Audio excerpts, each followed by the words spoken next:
It is one of the oldest civilizations of the New World, Chavin de Huantar, where high priests use powers of the mind instead of war to rule the masses.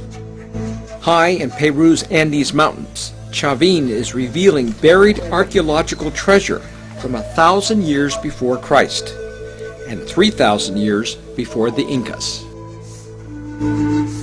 Now, the reason Chavin is so important is that it covers a critical 1,000-year period, Peruvian prehistory, in which authority was being established. At the beginning of that period, people were near equals in most societies in Peru, and by the end of that period, we have people in strong positions of respected power. And it's in temple sites like Chavin that people were creating, a priesthood was creating the credibility that they could have power above and beyond the normal person.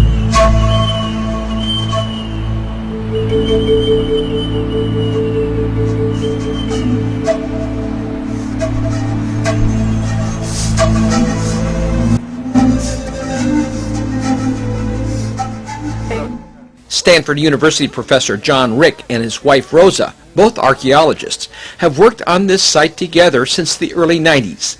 The challenges are enormous. Rick spends his summers on digs, mapping and excavating, revealing an incredible array of discoveries.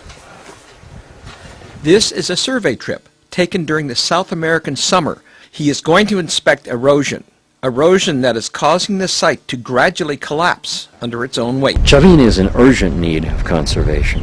If something doesn't happen here in the next few years, these walls will collapse, the walls will buckle, the stone art will be lost.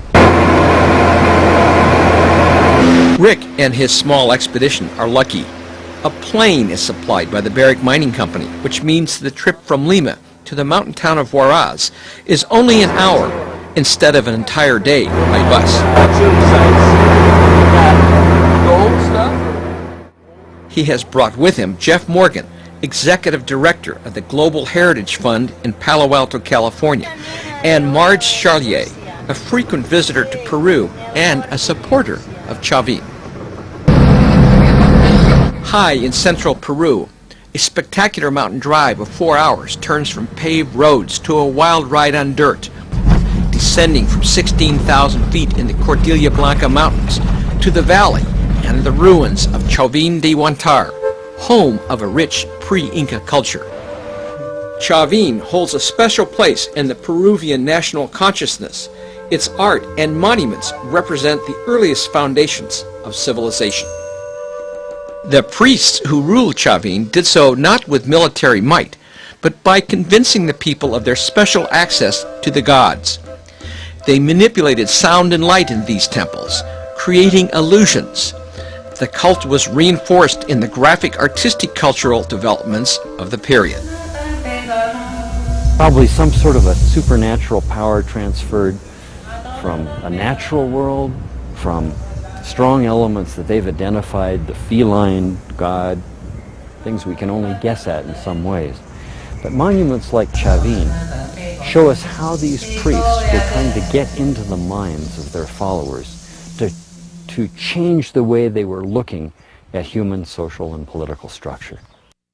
Engraved stone monuments abound in the ceremonial circular plaza.